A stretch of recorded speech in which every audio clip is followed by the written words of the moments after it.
Hello everyone and welcome to the channel. I'm Emmanuel, I'm an A330 pilot, and in today's video let's head into the cockpit preparation for a North Atlantic high-level extended diversion time operation flight. So, this video presumes that you have already seen my previous video based on the planning and some of the theory behind it, and today we are going to check out what we have to do when we get into the cockpit of our long-range aircraft. We are filming this one using the Tolis A340-600 in X-Plane 12, but this can likewise be applied to pretty much any Airbus aircraft you have, and in pretty much most Boeings, things are going to work pretty much the same as well. Okay then, let's head straight into the cockpit and have a look into a couple of the things we need to check. So, in the Flight Crew Operations Manual, we've got an expanded North Atlantic high-level airspace oceanic checklist, which we are going to use as basis for this video. Things start with aircraft acceptance and the ETOPS pre-departure service check. Before operating a flight in a special area of operations, crews should focus on any write-ups that affect communication, navigation, surveillance, extended diversion time operations or RVSM requirements. Any discrepancies noticed in the technical logbook or during the walkaround should be assessed in cooperation with maintenance control and operations control, and may require delays or rerouting, but that goes back to the previous video, so be sure to have a look into that as well. The important thing over here is that the ETOPS pre-departure service check is signed off in the logbook. For our simulation purposes, we can obviously assume that it is.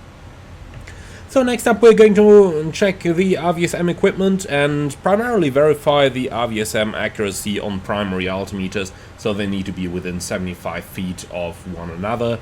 So if we have a look over here, we can see we've got like 1460 on the left side, 1465 on the standby, and then we've got 1480 on the first officer sides, so they are within 75 feet of one another.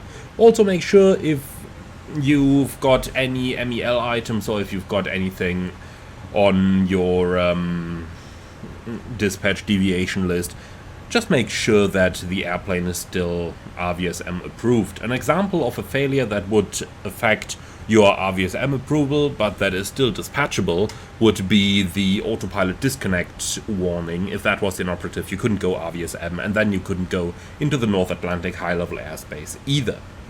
Next up, we make sure that our clock is in GPS mode. Didn't mean to flick that one, but this one indeed. Clock is in GPS.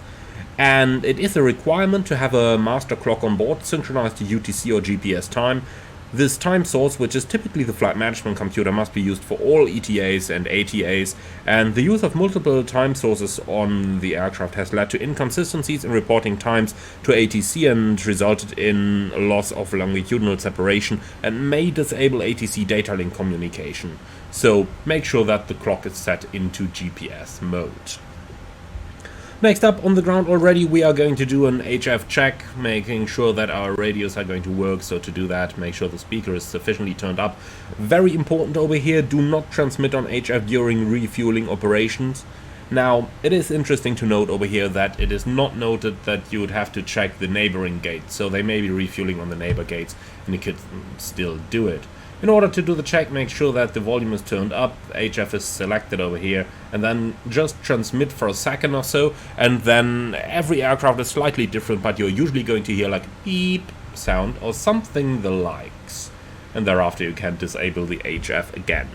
Okay, so this has all been pretty theoretical for flight simulation. Let's now get to the more interesting parts that we have. And the next one is going to be data link related, so we're going to go into the ATC COM menu, and now we've got to check that ADS-C is armed. Now that's unfortunately not simulated in Tolis, maybe it is in other Airbus aircraft and simulator.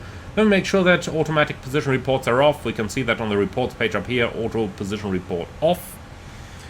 And finally we are going to erase the message log, or rather make sure that it is erased, so we can see that here in the message record. Nothing in here. If there was anything, just go message record erase and confirm that, and then that's done. Do note that these menus may look a little bit different depending on which aircraft you're using. So if you're using the Phoenix, for example, the menus might all be looking a little bit different, and it is the very same in my company and in real life as well. We've got a couple of different software versions in our FMSs, and they're all different, so that's just about normal.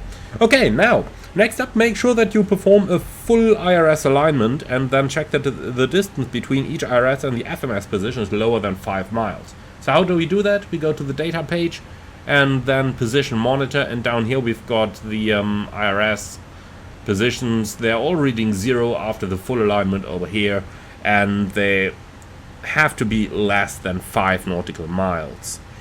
Now, select the ND into row, nav or arc mode and confirm that the aircraft position is consistent with the position of the airport, the SID and surrounding nav aids, and this check will alert the crew to possible error in the navigation database that can be investigated and corrected prior to departure. So go up here. Now, in our case, we are sitting on the gate at Munich, so this looks pretty much correct. You can have a look into the row nav mode as well, but you can see this looks pretty correct. Okay, check that the ground speed is 0. You might be wondering about that if you're coming from flight simulation, but you can see over here we've got ground speed 0 and on the FO's display as well. Now, the left side is provided from IRS 1, the right side from IRS 2, and indeed those IRSs may be drifting. When you land after a long-haul flight, you will usually notice that the ground speeds do not read the same. There can be differences. I've seen them up to 10 knots, really, so that's an important check for you to do. Okay, now let's get a little bit more practical. And next up, we're going to check the North Atlantic high-level airspace waypoints on the operational flight plan versus the primary flight plan in the FMC. So how are we going to do that? Well, let me give you an example of flight plan, and I'll bring it up straight on screen, as that is going to make things a little bit easier. Okay, so that is our flight plan up here, and you can see I've got it open on the track message already. I'm going to go a little bit more into that in a few moments, but before we do that, let's just about go up to the first page up here. You can see that on our full flight plan we are filed over North Atlantic track Golf today, as you can see over here. And we've got the waypoints of that track down here in our flight plan. And then again we can cross-check them against the track message that we can find over here. Do note we have already talked about the track message in the previous video, so you can recap on that if you're interested. Alright, so there's a couple of important things over here for us to check. So first of all, let's find those waypoints in the flight plan, and there is the first thing that you will notice already.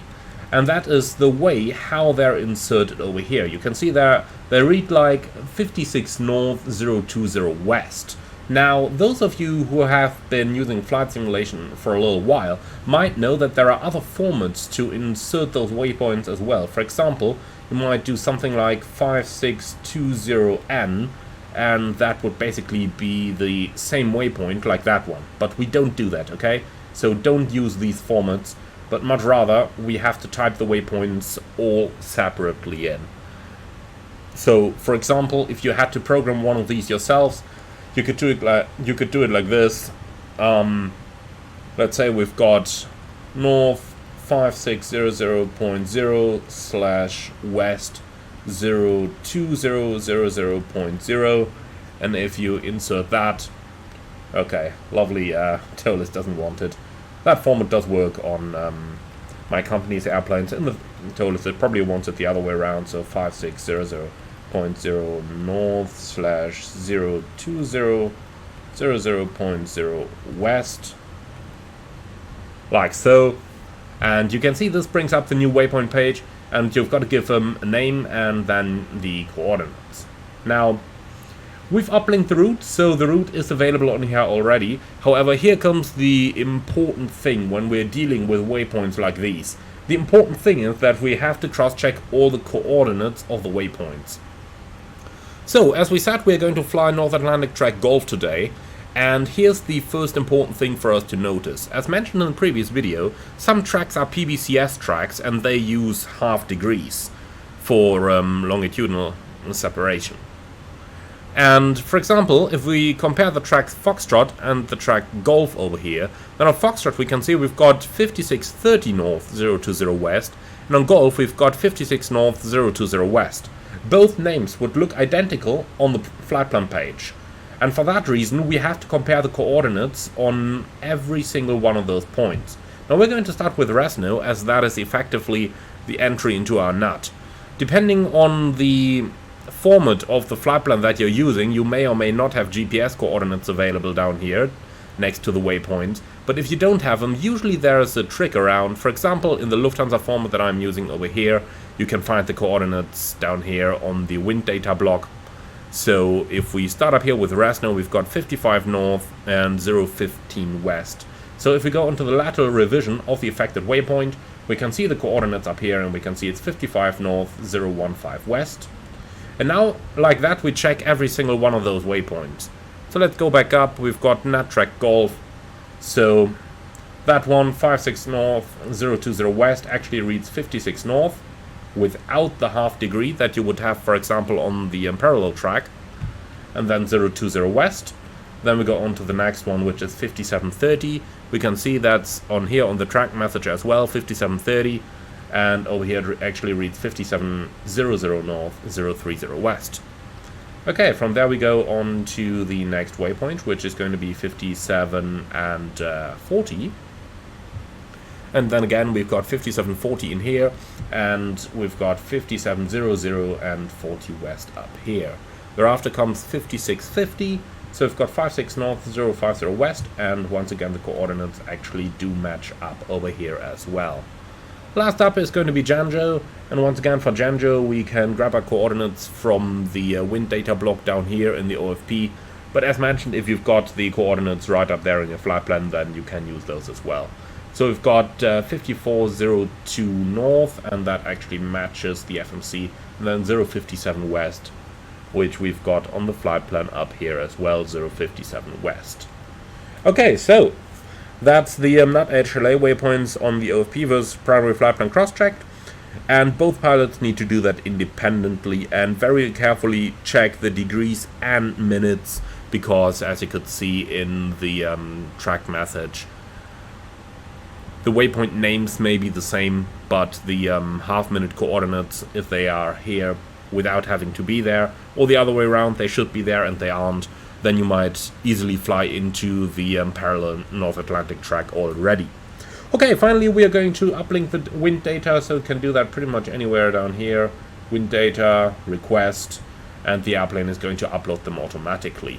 Now, depending on the revision of your FMS, you may either have just a single flight level available here, like we have over here, or you might have multiple levels. Now, if you have multiple levels, then it is important that the step altitudes are entered before you uplink the wind already, so that the wind is actually requested for all the different step levels, as that is going to have an influence on your optimum flight level that we can see down here. Alright, that basically concludes the steps we have to do for the preparation on the ground. So if we just go over the checklist real quick once again, over the whole thing, then we've got aircraft acceptance and ETOPS pre-departure service check is checked, RVSM equipment checked, clock and GPS mode checked, HF checked, message log erased, ADSC armed, ATC auto position reports off, IRS full align performed, ground speed checked, NUT HLA waypoints on OFP versus primary flight plan cross check, and wind data entered. And that is basically all we need to do on the ground to prepare the airplane for our North Atlantic flight. And next up is going to be what we're going to do in the air, but that is going to be for a separate video. So, thank you very much for watching. I do hope you enjoyed this one, and I do hope that I didn't bore you by making it a little bit longer than I originally intended, but I do surely hope that you have enjoyed this one.